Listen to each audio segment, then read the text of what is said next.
भगवान के मार्ग में सुदृढ़ भाव से चलना चाहे वो सिद्ध महापुरुष भगवत प्रेमी जनों की वार्ता ही सुने, अन्यथा अपने कानों को श्रवण से बचाए। रे मन धोखा न खाइए कबही अपनी ओर, प्रभु सो प्रीत निभाइए जीवन है जग थोर। धोखा मत खाओ, भोगों में समय नष्ट मत करो, बहुत कम समय है, इसी समय में भगवान से प्रीति कर लो, नहीं तो समय चला गया तो अन्य योनियों में भजन नहीं होगा। रे मन को निंदा करे तू स्तुति करिता ही, फिर तुरंत तमाशा देखिए रहे साधु मत आही। अगर तेरी कोई निंदा करे तो तू उसकी स्तुति करना, प्रणाम करना, चुप हो जाना, फिर तमाशा देखना क्या होता है। तुरंत तमाशा देखिए। कैसे, क्या तमाशा होगा? उमा क्षमा सापौते भारी, अपने कर्म जायबकारी। जब कोई तुम्हारा निंदा करे, अपमान करे तो तुम चुप हो जाना, फिर देखना उमा क्षमा सापौते भारी, उसका तमाशा देखना क्या हो जाता है। इसलिए तुरंत तमाशा देखिए यह साधु मत आही। यही साधु का मत है, चुपचाप सहन कर, लेकिन इष्ट के लिए नहीं।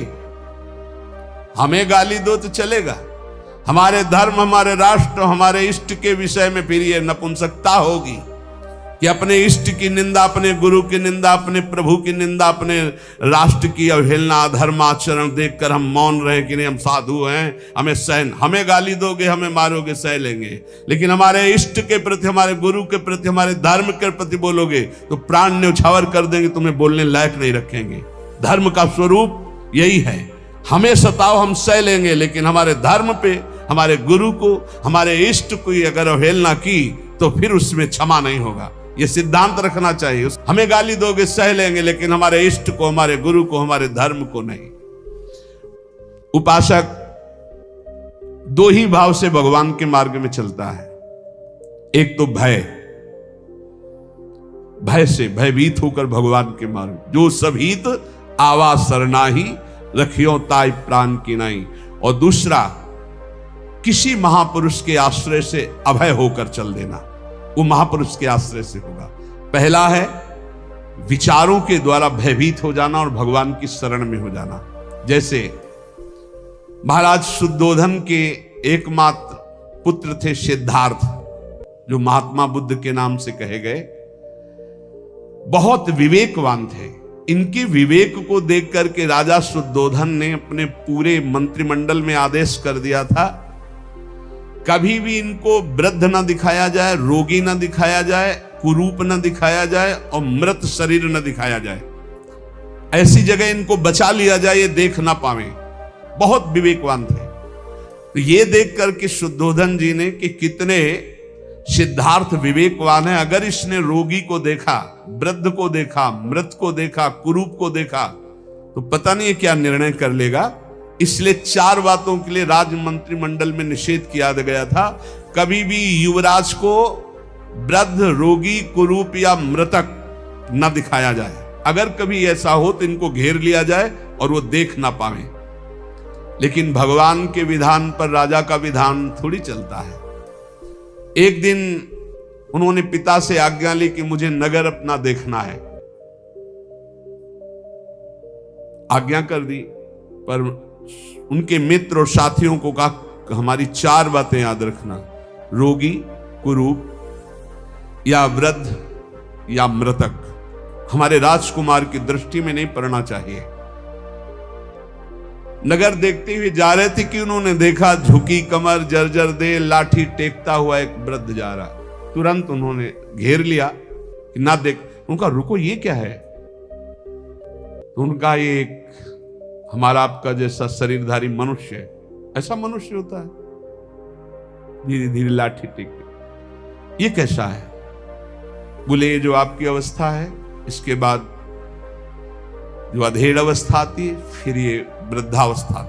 मतलब मेरे शरीर की भी यही अवस्था होगी?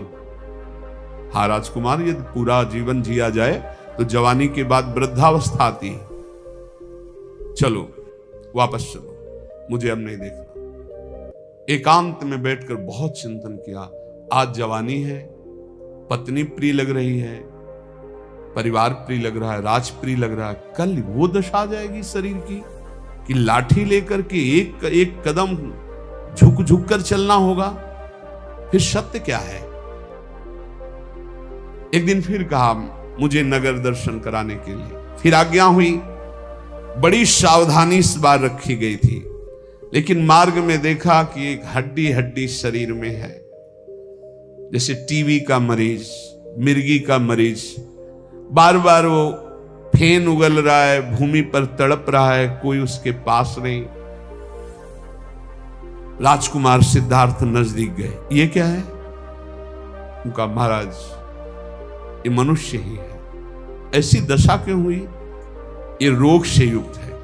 तो किसी को भी ऐसा रोग हो सकता है? हाँ राजकुमार, किसी को भी रोग हो सकता है ऐसा। ये इसकी दशा, फेन निकल रहा है, शरीर इस कोटि का हो गया है, चलो मैं वापस नहीं देखना चाहता। एकांत गए। जवानी के बाद वृद्धावस्था, और जवानी में भी इस तरह के रोग जिससे उसकी हड्डी हड्डी हो गई शरीर में, वो फेन उगल रहा था, वो मूर्छित हो रहा था कष्ट से। फिर आखिरकार सत्य क्या है? जीवन का रहस्य क्या है?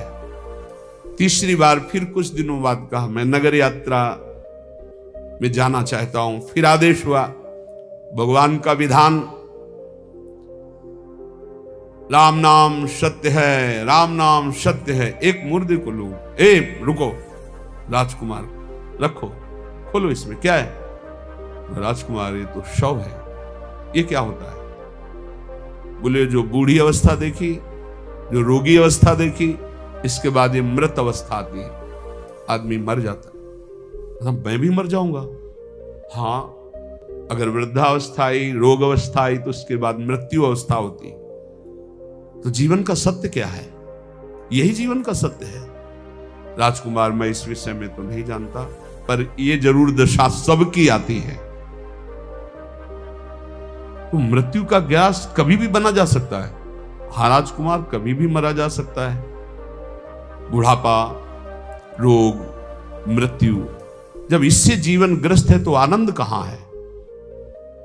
यह आनंद की खोज कैसे पूर्ण होती है? ये सत्य क्या है? बस उनके हृदय में बड़ी ग्लानि हुई। रात्रि में अपनी पत्नी को देखा, पुत्र को देखा, आखिरी प्रणाम किया और कहा मैं इस आनंद में नहीं टिक सकता, मुझे सच्चिदानंद चाहिए, जो सत्य है, परम चैतन्य घन है। मैं रोगी या बुढ़ापा या मृत्यु अवस्था आने के पहले उस अवस्था को पाना चाहता हूं जहां न रोग छू पावे, न दुख छू पावे, न मृत्यु छू पावे। और भाग पड़े घर से। नवीन पत्नी थी, नवजात पुत्र था, छोड़कर भाग पड़े। एकांत स्थल इहासने सुस्यतु में शरीरम, इसी आसन पे शरीर चाहे सूख जाए, अस्थियां टूट जाए, चाहे मृत्यु हो जाए, पर जब तक ब्रह्मबोध नहीं होगा मैं इस वृक्ष के नीचे से नहीं उठूंगा। और ब्रह्मबोध करके ही उठे, इसलिए उस वृक्ष का नाम बोध वृक्ष हुआ। और उन्होंने भगवत साक्षात अपने स्वरूप का, अपनी आत्मा का साक्षात्कार किया।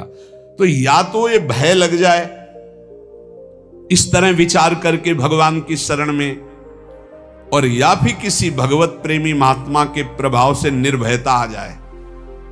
अब मुझे किसी की कोई परवाह नहीं, मैं भगवान की शरण में होकर निरंतर नाम जप करता हूं। निर्भयता के आनंद में आत्मस्वरूप का बोध, या भयभीत होकर भगवान के भजन से उस निर्भय पद की प्राप्ति।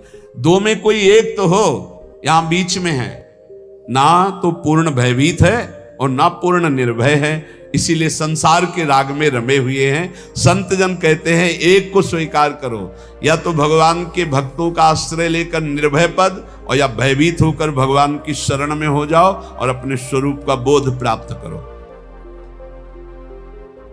उपासक, जब तक शरीर तुम्हारा स्वस्थ रहे तब तक किसी दूसरे शरीर से अपने शरीर की सेवा मत लो, नहीं तो भगवत प्राप्ति में बाधा पड़ जाएगी।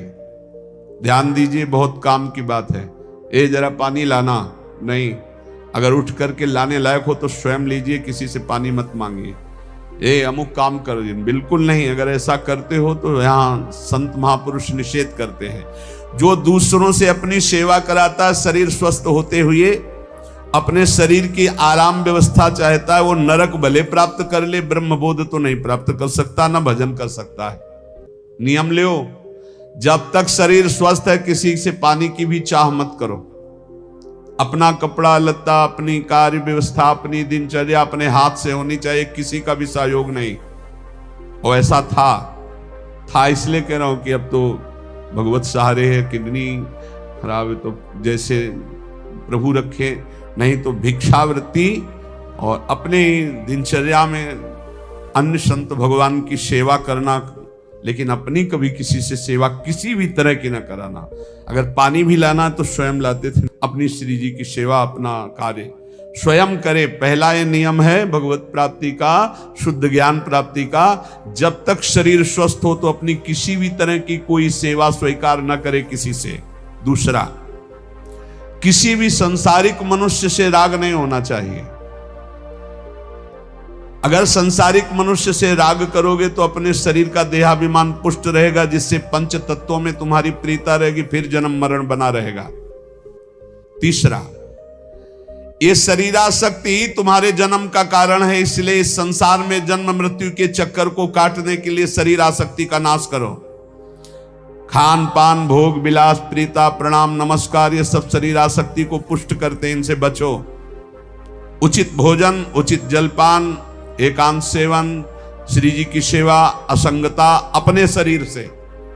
असंगता अपने, हर समय शरीर का चिंतन होता रहता, ध्यान से देख लो। इसी के चिंतन को बदलकर प्रभु के चिंतन में जो निरंतर कर देता है वो भगवत प्राप्त हो जाता है। चौथा, मन और चित्त की वृत्तियां संसार में दो ही तरह से जाती है, एक रागात्मक, एक द्वेषात्मक। जो राग द्वेष से संसार का चिंतन करता रहता है वो अज्ञानी है और दुर्गति का पात्र बनता है। इसलिए राग द्वेष का त्याग करके निरंतर सब में भगवत भाव रखते हुए खूब भजन परायण रहे। चौथा, संसार के बंधे हुए पुरुष के लक्षण। तुम जीवन मुक्त हो गए हो, इसके आगे लक्षण है। तुम जीवन बंधन युक्त है, इसका लक्षण। कैसे जानोगे तुम जीवन मुक्त हो चुके हो, और कैसे जानोगे तुम बंधे हुए हो? पहला, जो भूख से पीड़ित होकर उसको सह न पाए और व्याकुल हो जाए। दूसरा, जो प्यास से पीड़ित होकर उसे सह न पाए और व्याकुल हो जाए। तीसरा, जो बीमारी से पीड़ित होकर व्याकुल हो जाए और भजन छूट जाए।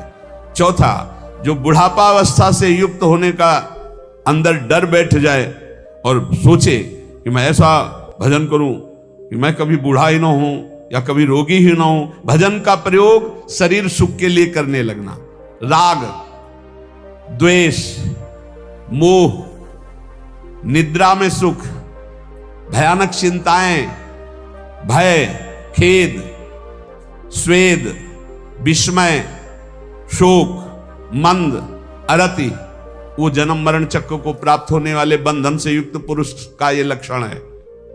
ये लक्षण है जो भूख, प्यास, बीमारी, बुढ़ापा, राग, द्वेष, मोह, निद्रा, चिंता, भय, खेद, स्वेद, विस्मय, शोक, मंद, अरति, जन्म मरण, यह है बंधन युक्त पुरुष का लक्षण।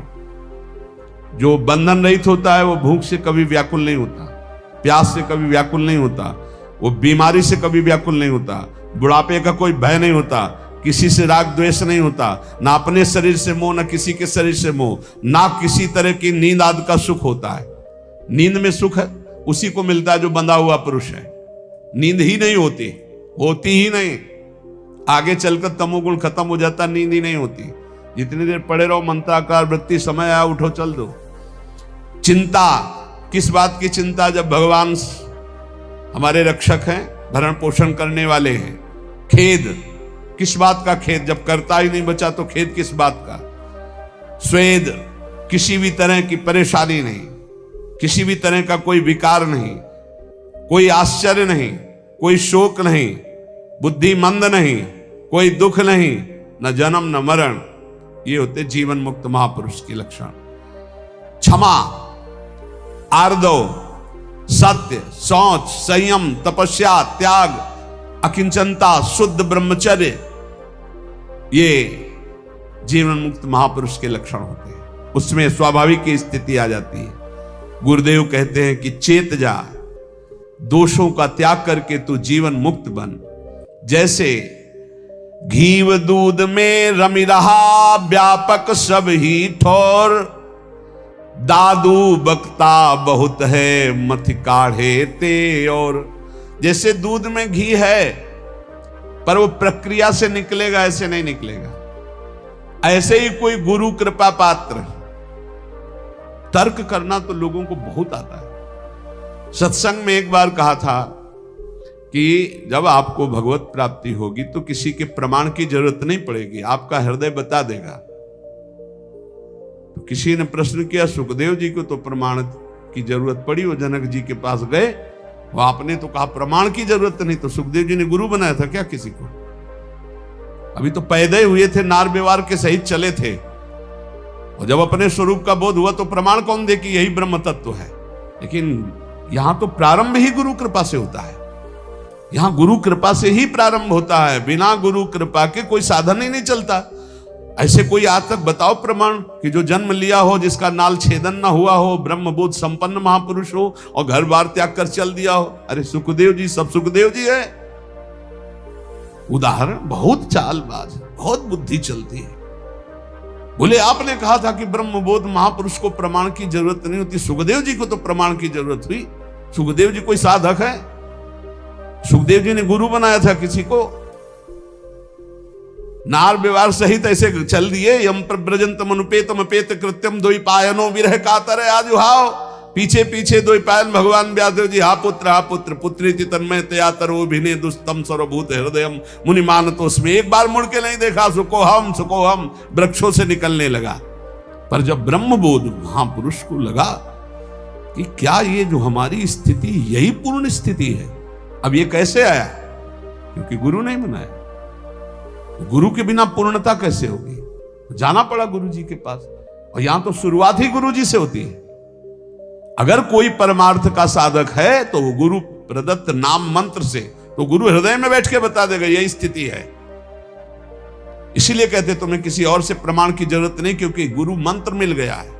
क्या कहा जाता है? गुरु मंत्र, मतलब गुरु ने अपना सारा स्वरूप दे दिया। नाम सुकृत धन अपनी जीवन अतिहित मान देत वरदा। दूध में घी है, रम रहा है, लेकिन बिना प्रक्रिया के नहीं जान सकते। वो प्रक्रिया गुरु से मिलती, युक्ति से मुक्ति। जैसे दूध को आप कढ़ाई पे डाल के पूड़ी नहीं निकाल सकते, पर घी है उसमें। पर जब उसे दही जमाते हैं, मंथन करते हैं, मक्खन निकालते हैं, फिर उसे तपाते हैं, तब जाकर घी बनता है। ऐसे ही परमात्मा सबके हृदय में है, पर कोई गुरु कृपा पात्र युक्ति जानता है गुरुदेव से, और वो विचार के मंथन के द्वारा ज्ञानाग्नि को प्रज्वलित करके साफ कर्म संस्कार भस्म करके परमात्मा को प्रकाशित कर लेता है। दादू मन ही सो मल उपजय, मन ही सो मल धोई। सीख चले गुरु साध की तो मन निर्मल होई। अगर मन मनमानी किया जाए तो मलिन हो जाता है, और यदि साधु गुरु की आज्ञा में चला जाए तो मन निर्मल हो जाता है। मलिन मन बंधन कारक, और निर्मल मन भगवत प्राप्ति कराने वाला। इसलिए राम जपे रुचि साधु को, साधु जपे रुचि राम। दादू दोनों एक टक यह आरंभ यह काम। जो नाम जप करता है, जैसे हम बोले राधा, तो किशोरी जी भी हमारे का स्मरण करती है। पक्का समझो, संतों ने देखा है। अगर तुम एक बार कहते हो राम, तो राम जी भी तुम्हें सुमिरन करते हैं। एक बार कृष्ण, तो कृष्ण जी भी आपका सुमिरन करते हैं। इसलिए विश्वास करो, आप राधा राधा रट रहे तो श्री जी आपको देख रहे। तभी कहा गया बिसरी हो ना बिसारी हो, यही दान मोहि देव। श्री हरिवंश की लाड़िले मोहि अपनी कर लो। मैं आपको ना भूलूं, आप हमें ना भूले। पूजा मान बढ़ाइया आदर मांगे मन। राम गाहे सब परिहरे सोई साधु जन। पूरा संसारिक आदमी यही चाहता है, पूजा मान बढ़ाई, रुपया पैसा। लेकिन साधु वही है, भगवान का भक्त वही, जो भगवान को चाहता है, केवल भगवान को। भरण पोषण तो भगवान अपने आप करते हैं। विष सुख माही रमि रहा माया हित चित लाई, सोई संत जन उबरे स्वाद छोड़ गुण गाई। सब विषय सुख की चाह करते हैं, भगवान की चर्चा करने पर भी प्रवचन करना, उपदेश देना, सबका परिणाम यही मांगना, रुपया पैसा भोग सामग्री। कह रहे हैं वही संत है, वही भक्त है जो सब वस्तुओं का मोह छोड़कर भगवान से मिलना चाहता है, भगवान की गीत गाकर भगवान की प्रसन्नता। प्रेम कथा हरि की कहें, करें भगत लवलाई, पीवे पिलावे राम रसो जन मिलबो आई। जो भगवान की प्रेम चर्चा करते हैं और उसी चर्चा में डूबते हैं, जो स्वयं भगवत रस पीते दूसरों को पिलाते, वही भक्त जन है। भगवान कृपा करे, ऐसे ही भक्त जनों का संग दे। जैसे भूखे को बहुत स्वादिष्ट भोजन मिल जाए, यदि तुम्हारी आकांक्षा है कि अच्छा अच्छा खाने को मिले, तो हमारी श्री जी को, महारानी जी को 56 भोग लगता है और 7 बार भोग लगता है, 7 बार। जिनके श्री चरणों में महावर लालजू लगाते हैं, लालजू के चरण रखने की चौकी को ब्रह्मा शंकर सनकादि वंदना करते। ध्येयम सदा परिभवग्नम अभीष्ट दोहम तीर्थास्पदम शिव विनंचिनुतम शरण्यम। ये क्या क्या चाहिए, क्या प्रभु ऐसे करुणा में क्या चाहिए? जब हम कह रहे ना गुस्सा है, तो हमारी स्वामी जी मुस्कुरा रहे, चुप रहे, बच्चों की बात में नाराज होता है। बच्चे ही तो है, बच्चे ही है, इसलिए हम कुछ भी गुस्सा में जैसे बोलते भी हैं तो हमारी श्री जी कहती चुप, कुछ नहीं होगा, वो और आनंद में रहेगा। ऐसी स्वामी जी अभी अभी आए ये बात, श्री जी हमारी जानते हो क्या बोली है? और आनंद में रहेगा। क्यों? कि मेरा दयालुता और कृपालुता के स्वभाव का क्या फल हुआ? अब हम लोग थोड़ा तो अपनेपन के कारण ऐसा, लेकिन हमारी स्वामी जी ने उत्तर जानते हो क्या दिया है? कि हमारी दयालुता और कृपालुता के तुम स्वरूप को क्या समझते हो? अरे ऐसो के क्या, और इससे बड़े भी अपराध करे तो भी हम दया ही करती है, हम कृपा ही करती है। अन्नम मिष्टमिव क्षुधाति विकलस्याम्भो यथा शीतलम। जैसे प्यासे को पानी मिल जाए और भूखे को स्वादिष्ट अन्न मिल जाए, संक्लिष्टस्य पिपासया हिमहृदस्तस्य धर्मैरपि। जैसे धूप से तपे हुए को शीतल छाह मिल जाए, जैसे दरिद्र को कोई महान पारसमणि मिल जाए, धन राशि मिल जाए, जैसे योग साधना में लगे हुए को परमात्मा की प्राप्ति हो जाए, ऐसे ही जो वृंदावन धाम का आश्रय लेकर राधा किशोरी का भजन करता है, उसकी हर कामना पूर्ण हो जाती है। जो चाहोगे पक्का, जो चाहोगे प्राप्त हो जाएगा। अरे हमारी श्री जी को समझो, ये कोई देवी देवता नहीं है, ये लालजू के हृदय का मूर्तिमान प्रेम है, प्रेम लाडली जू प्रेम है।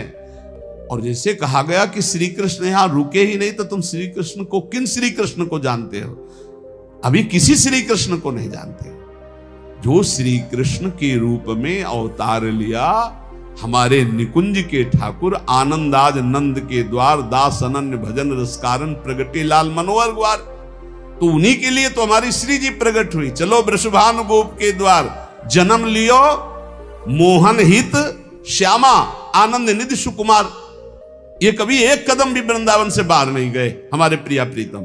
और जो देवकी नंदन आए थे, नंद नंदन के श्रीअंग में लीन हो गए, और जब गए तो वही अक्रूर जी को अनुभव कराया, शेष सैया पर शयन करने वाले भगवान हरि, यही निकल करके वही भगवान गए, और उन्हीं भगवान की सब शक्तियां उनकी सेवा में 16,108 रानियों की रूप में हुई। लेकिन हमारे किशोरी किशोर यही वृंदावन, ये केवल मेरी बात थोड़ी है, लाखों प्रेमी अभी है, और आचार्य परंपरा से लाखों प्रेमी उनका साक्षात्कार कर रहे हैं, करते रहे हैं और करते रहेंगे।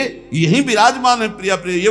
ये कोई हम पढ़ी लिखी बात नहीं कर रहे, हम जी रहे हैं उन्हीं से भाई, हम जी रहे हैं, हम ऐसे नहीं तुमको सुना रहे हैं, हम उन्हीं से जी रहे हैं। वो यहाँ है, वो यही है, पास है, हर समय रहते, एक क्षण भी बिछुड़ते नहीं है। छिन छिन बिहरत संग, छिन छिन निरखत प्रेम भर, छिन जस कहा तभंग। ये जो कृपा हरिवंश की, ये हम केवल प्रवचन नहीं कर रहे हैं, ये हमारा जीवन है।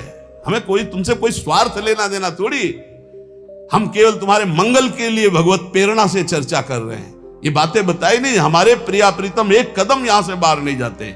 जो बाहर से आए थे वो बाहर चले गए, जो यहां हैं वो यही हैं, कहीं नहीं गए हैं। वृंदावन परित्यज्य पादमेकम न गच्छति, वही हमारे प्रियाजू के प्रीतम हैं, वही राधापति है। श्री लाडली लाल जी के विषय में जानना है तो रसिकों, भगवत रसिक रसिक की बातें रसिक बिना को समझ सके ना। श्रीपाद प्रबोधानंद जी महाराज कह रहे हैं, श्री वृंदावन धाम में नाना शक्ति प्रकटयति यो चिंत नाना तनुभीर। जो शक्ति तुम्हें जागृत करनी, ये भूमि महान ताकतवर है, उस शक्ति को जागृत कर सकते हो, जो शक्ति चाहते हो आप। भागवतिक शक्ति में प्रेम चाहते हो, भक्ति चाहते हो, ज्ञान शक्ति, जो चाहोगे वो तुम्हें वृंदावन प्रदान। यहां की साधना में बड़ा जोर है, बहुत जोर है। पर हम आपको फिर प्रार्थना कहते हैं कि आगे समय ऐसा आता जा रहा है कि शुद्ध मार्ग अपहृत होता चला जाएगा, भगवान की भक्ति का मार्ग अपहृत होता चला जाएगा। अब ऐसी ऐसी छोटी छोटी टुकड़ियां बन रही हैं धर्म को लेकर के, बांट बंटवारा करके, कि अपने ही धर्म की अवहेलना की जा रही है, अपने ही भगवान की मान्यता को मिटाया जा रहा है। बहुत से तो ऐसे अपवित्र हृदय के हैं कि भगवान के स्वरूप को, भगवान के अवतार को, भगवान की लीलाओं को ही नहीं मान रहे। पता नहीं कौन सा ज्ञान जागृत हो गया है। बहुत जल्दी कलिकाल का आगे विकराल रूप आने वाला है।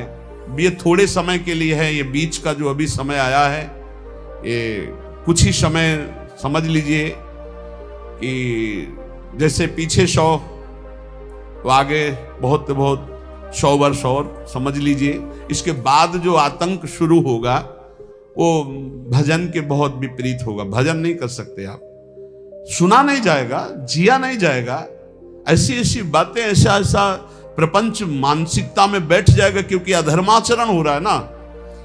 शास्त्र सम्मत आचरण करने से बुद्धि पवित्र होती है और शास्त्रों को पकड़ती है और उसके अंदर शक्तियां जागृत होती है।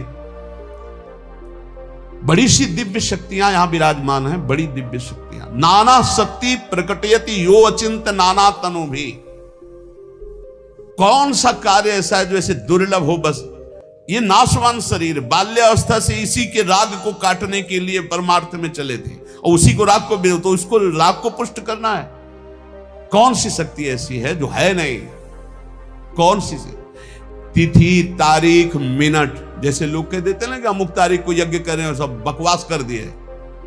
हम कह रहे कि अगर तिथि तारीख और मिनट दे दे तो अगला मिनट नहीं जाएगा, वो मिनट तभी पूरा होगा जब पूर्ण हो जाएगी जो बात। ये कोई खिलवाड़ की बात नहीं है। राधा नाम में अपार सामर्थ्य विराजमान है। वृंदावन धाम में नाना शक्ति प्रकटयति वो अचिंत नाना तनु भी। कोई भी दुर्लभता नहीं। एक बात इसमें कि एक साकरी गली है प्रेम की, जिसमें प्रवेश हुआ जाता है तो साफ छोड़ करके निकला जाता है। लेकिन ऐसा ना समझे। एक बार श्री सदगुरुदेव भगवान ने कहा था कि ऐसा ना समझे, जब दास उदास हो जाता है तो उसके स्वामी की अचिंत शक्तियां अपने आप काम करने लगती हैं। इसलिए दासों से बहुत होश से रहना चाहिए। इष्ट के विषय में जब कभी बोलने की बात हो तो सोचना चाहिए इस इष्ट के अनेकों व्यक्त और अव्यक्त दास है। सोचो क्या हालत होगी जब हरिराम व्यास जी ने केवल कबीर दास जी के लिए इतना कहा कि वो तो निर्गुणिया संत हैं, वो नित्य विहार रस प्रिया प्रीतम का, इतने में उनकी लीला बंद हो गई तो इनका क्या बंद हो जाएगा? इनका क्या हो जाएगा? जो लोग भगवान की वचनों से निंदा करते हैं, अवहेलना करते हैं, तो भगवान तो करुणा निधान, लेकिन उनके भक्तों को जो ताप पहुंचता है उस ताप का हिसाब कौन देगा? ये ना समझा जाए कि भगवान के भक्तों में शक्ति नहीं है। अनंत शक्ति संपन्न भगवान का दासत्व स्वीकार किए, पर वो एक मार्ग है जहां एक शर्त रखी गई है। किसी भी शक्ति का प्रयोग, किसी भी सिद्धि का प्रयोग किया तो इस मार्ग से हट जाओगे। इसलिए चुप, पिट भले जाएं, गाली भले खा ले, सब कुछ सह करके वो सीधे प्रभु की प्राप्ति के मार्ग में चलते हैं। नहीं तो श्रीपाद कह रहे नाना शक्ति प्रकटयति यो अचिंत नाना तनु भी। एक साथ अनेक रूप धारण करने की सामर्थ्य होती है भगवत भक्त में। एक ही समय में अनेक जगह में तन धारण करके नाना शक्तियां उसके अंदर जागृत हो। आप नाम जप करके तो देखो, भगवान के चिंतन में तो देखो अपार शक्ति है। श्री स्वामी मग्नानंद सरस्वती जी कई बार ऐसी जगह पकड़े गए कि जो आश्रम में भी थे और अपने भक्तों के समीप भी थे, तो कहा स्वामी जी आप तो कल वहां थे। तो शिष्यों ने कहा नहीं, कल तो कहीं गए नहीं, यहीं थे। ऐसी शक्तियां प्रकट हो जाती हैं भगवान नाम जप में, भगवत आराधना में। नाना अवस्था दद दुर्विधान योभिर वैर दृशौघाम। असीम प्रेम, असीम रूप माधुरी, असीम भाव, असीम रसधारा सब इसी नाम में विराजमान है। जो राधा राधा राधा रटते हैं, असीम शक्ति जागृत हो जाती है। वो जो योग से सिद्धियां प्राप्त होती है वो राधा नाम में। श्री राधा किंकरी नाम लोठत चरणों अद्भुता सिद्धि कोटि।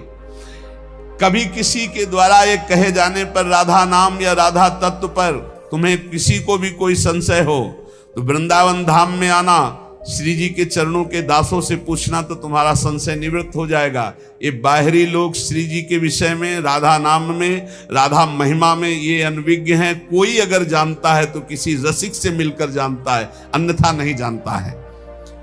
अंके पंके रुहुवर मुखिम नित्यमेवं स्फुरंती प्रेमार्दात्मा पुलिक तनुर्लालयन हृष्ट रोमा कुर्वन् कांचिन नव नवरतिम भिक्षुतुम चित्रगोष्ठीम वृंदारण्यम व्रतति निलये भाति राधा विलासी।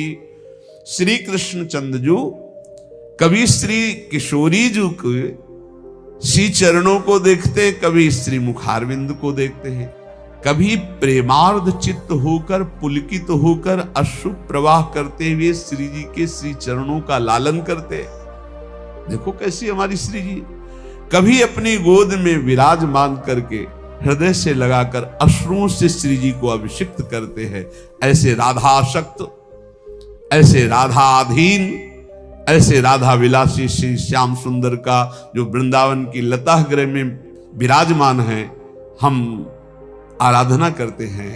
राधा आराधन तत्पर श्री लालजू की, श्री राधा आधीन श्री लालजू की हम आराधना करते, जो हमारी श्री जी के प्रेम में अश्रु बहाते हुए उनके चरणों का लालन करते हैं और अपने गोद रूपी आसन पर विराजमान करके अश्रुओं से अभिषिक्त करते हैं। संत वाणी। भगवत प्रेमी महात्माओं के वचनों के श्रवण से भगवत विरोधी भावों का नाश हो जाता है। मनुष्य जीवन का एकमात्र लक्ष्य प्रभु की प्राप्ति, उसका उपाय स्मृति, अखंड स्मृति। सब कुछ भूल जाएं, एकमात्र प्रभु का चिंतन करें। इसलिए सबसे प्रार्थना है ऐसे लोगों से ना मिला जाए जिनसे हमारी भक्ति छीन हो, ऐसे प्रवचन न सुने जाए जो हमारी भक्ति, हमारी आस्तिकता की जड़ों को काट दे, और बहुत सावधानी पूर्वक सत्संग किया जाए। तस्मात् शास्त्रम प्रमाणम, शास्त्र प्रमाणित सत्संग सुना जाए, नाम जप किया जाए। और जहां धर्म विरुद्ध वार्ता हो वहां जाओ मती, जहां भगवत विरुद्ध वार्ता हो वहां से उठ के चल दो। ऐसे लोगों से हमारा कल्याण नहीं होना, जिनको कोई भगवान से मतलब नहीं है, कोई भक्ति से मतलब नहीं, केवल रुपया पैसा दिखावा संसारिक, इससे लाभ नहीं होना। भक्ति का रंग नहीं आने वाला। मनोरंजन भले खड़े होकर के कर लो प्रश्नों उत्तर, लेकिन आनंद की अनुभूति नहीं होने वाली। बहुत कम समय है, मनोरंजन में नष्ट नहीं करना। एक एक क्षण नाम जप करते हुए सावधानी पूर्वक चलो तो प्रभु के पास पहुंच जाओगे। और आगे ऐसा समय आने वाला है, बार बार कह रहा हूं, जिसमें भक्ति नहीं बनेगी, भगवान की प्राप्ति होने में बहुत बाधा खड़ी हो जाएगी। अभी कुछ ऐसा समय है, नाम जप कर लो और निकल